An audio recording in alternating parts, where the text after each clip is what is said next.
Bismillahirrahmanirrahim. Assalamualaikum warahmatullahi wabarakatuh. Kami dari kelompok 1 yang beranggotakan Wina Herawati Kurnia, Gatia Lubna Siti Fatmah, dan Ulia Saida Tazkiyah. Di sini kami akan mempresentasikan salah satu inovasi, yaitu pembelajaran blended learning sinkron untuk memenuhi salah satu tugas mata kuliah, yaitu inovasi pembelajaran matematika. Kenapa blended learning sinkron? Kelompok kami memilih salah satu inovasi blended learning sinkron karena dari salah satu jurnal pendidikan matematika yang berjudul Blended Learning untuk Inovasi Strategi Pembelajaran Matematika di Era Revolusi Industri 4.0. Model strategi blended learning untuk mata kuliah matematika yang dapat dikembangkan adalah model pembelajaran blended learning sinkron, di mana pembelajaran blended learning sinkron ini menggunakan aplikasi yang didukung oleh Google, seperti Google Classroom, Google Meet, dan Google Drive yang didukung oleh media pembelajaran multimedia seperti video dan audio. Oleh karena itu, dengan menerapkan pembelajaran ini sebagai alternatif bagi para pengajar untuk meningkatkan hasil belajar siswa, motivasi siswa, serta untuk meningkatkan kinerja para pengajar dan memberikan kesempatan bagi berbagai karakteristik pelajar agar terjadi belajar secara mandiri, berkelanjutan, dan berkembang, sehingga belajar akan menjadi lebih efektif, lebih efisien, dan lebih menarik. Berikut peta konsep pembelajaran blended learning sinkron yang akan kami bahas. Yang pertama, ada pengertian pembelajaran blended learning sinkron. Yang kedua, manfaat dan kendala penerapan pembelajaran blended learning sinkron. Yang ketiga, kemampuan yang harus dimiliki. Dan yang terakhir, contoh penerapan pembelajaran blended learning sinkron. Untuk yang pertama, pengertian pembelajaran blended learning sinkron. Blended learning sinkron merupakan pembelajaran yang mengintegrasikan pembelajaran tradisional, tatap muka, dan pembelajaran berbasis komputer, online dan offline, serta beragam pilihan komunikasi yang dapat digunakan oleh guru dan siswa. Pembelajaran ini menawarkan beberapa kemudahan karena pembelajaran dengan komputer tidak sepenuhnya menghilangkan pembelajaran tatap muka. Dapat dikatakan juga bahwa blended learning adalah pembelajaran yang mengkombinasikan antara tatap muka, pembelajaran secara konvensional di mana antara pendidik dan peserta didik saling berinteraksi secara langsung. Masing-masing dapat bertukar informasi mengenai bahan-bahan pembelajaran, belajar mandiri, belajar dengan berbagai modul yang telah disediakan, serta belajar mandiri secara online. Nah, untuk selanjutnya akan disampaikan oleh rekan saya, yaitu Gatia Lubna. Kepadanya saya persilahkan. Terima kasih Tewina. Sekarang izinkan saya Gatia untuk memaparkan materi selanjutnya. Di sini ada manfaat dan kendala penerapan pembelajaran blended learning sinkron. Manfaat penerapan pembelajaran blended learning sinkron ini ada beberapa macam manfaat. Yang pertama, ada lebih efektif dan efisien, yaitu setiap peserta didik memang memiliki cara belajar yang berbeda-beda antara satu dengan yang lain. Contohnya saja, ada tipe peserta didik yang dapat semangat belajar sembari mendengarkan musik, sedangkan di sisi lain ada juga peserta didik yang lebih menyukai cara belajar yang suasananya tenang agar semua materi mudah diserap dan lebih berkonsentrasi. Blended learning ini menyebabkan siswa lebih termotivasi dalam belajar lebih inovatif, serta memberikan kesempatan yang sama pada setiap siswa untuk belajar tanpa lagi dibatasi waktu belajar di kelas. Selanjutnya yang kedua adalah tren belajar di masa depan.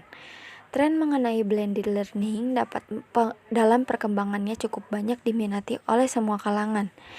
Tidak hanya para peserta pelatihan saja, tetapi juga institusi maupun perusahaan. Ini dikarenakan metode tersebut didukung dengan berbagai ragam kemudahan seseorang dalam mencari informasi tertentu. Bahkan di sini peserta pelatihan tidak hanya dapat mencari informasi materi dari kampus atau institusi pendidikan mereka saja, tetapi juga dari kampus-kampus ternama di dunia. Selanjutnya, nomor 3, ada mendukung perkembangan keterampilan digital peserta didik dan pengajar. Disadari atau tidak keberadaan metode pembelajaran blended learning juga mampu meningkatkan keterampilan digital dalam proses belajar mengajar, baik itu bagi peserta didik maupun pengajar. Dengan menggunakan perangkat digital yang terkoneksi dengan jaringan internet, para peserta didik dapat berinteraksi secara intens dengan pengajar. Selanjutnya, ada kendala penerapan pembelajaran blended learning sinkron. Dalam menerapkan pembelajaran blended learning sinkron ini, kendala yang harus dihadapi biasanya media yang dibutuhkan sangat beragam, sehingga sulit diterapkan apabila sarana dan prasarana tidak mendukung. Tidak meratanya fasilitas yang dimiliki pelajar seperti komputer dan akses internet. Selanjutnya, di sini ada kemampuan yang harus dimiliki dalam pembelajaran blended learning sinkron. Kemampuan yang harus dimiliki oleh guru adalah sebuah kekreatifan dalam menjalankan sistem blended learning.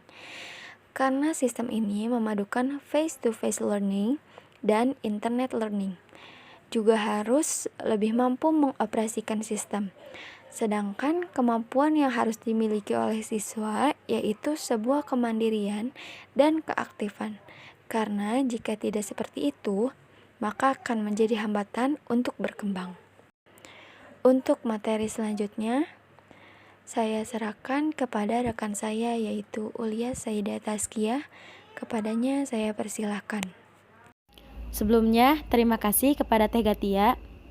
Nah, untuk materi selanjutnya yaitu contoh penerapan pembelajaran blended learning sinkron dengan materi aritmetika sosial dan sistem blended learningnya face-to-face learning dan internet learning. 1. Kegiatan pendahuluan.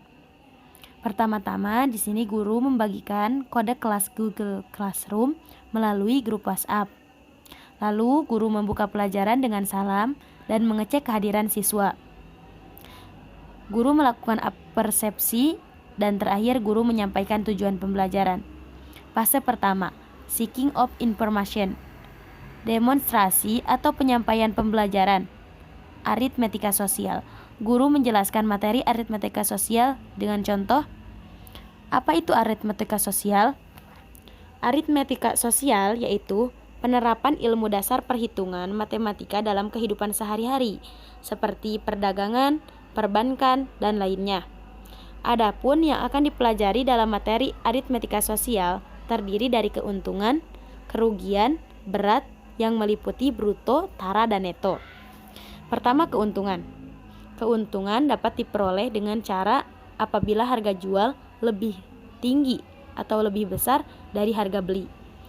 Contohnya, toko mainan Amanda menjual 30 boneka dengan memperoleh hasil penjualan Rp387.000. Ternyata toko tersebut mendapatkan untung seharga Rp60.000. Nah, tentukan harga pembelian sebuah boneka. Penyelesaiannya, harga penjualan 30 boneka adalah Rp387.000. Harga pembelian 30 boneka adalah Rp387.000 dikurangi Rp60.000 sama dengan Rp327.000. Nah, harga pembelian sebuah boneka Rp327.000 dibagi 30. Karena tadi 30 ya bonekanya. Maka harga sebuah boneka adalah Rp10.900. Nah, apabila ingin mencari persentase keuntungannya dapat diperoleh dengan cara untung dibagi harga beli dikali 100%. Selanjutnya, kegiatan inti. Fase kedua, acquisition of information. Interpretasi melalui pembelajaran daring melalui ruang diskusi Google Meet, Zoom, atau video call WhatsApp. Pembelajaran ini bertujuan agar guru dan siswa bisa belajar dengan tatap muka dalam jaringan, seperti melakukan diskusi dan tanya jawab setelah menyampaikan materi pembelajaran. Selanjutnya, kegiatan penutup. Fase ketiga, synthesizing of knowledge, perumusan kesimpulan dari informasi yang diperoleh. Contoh, semuanya harus memahami materi aritmatika sosial. Kenapa? Karena sangat berhubungan dalam kehidupan sehari-hari kita. Misalnya, ketika kita menjual sesuatu, ketika kita akan menghitung keuntungan, kerugian dalam membangun suatu usaha. Siswa selanjutnya mengerjakan kuis di Google Classroom yang diberikan oleh guru dan memberi reward seperti e-sertifikat yang terdapat skornya atau yang lainnya. Dan selanjutnya saya kembalikan kepada Teh Wina selaku moderator. Mungkin hanya sekian yang dapat kelompok 1 sampaikan. Mohon maaf apabila ada kesalahan dan kekurangan. Terima kasih juga kepada teman-teman semuanya atas perhatian dan partisipasinya.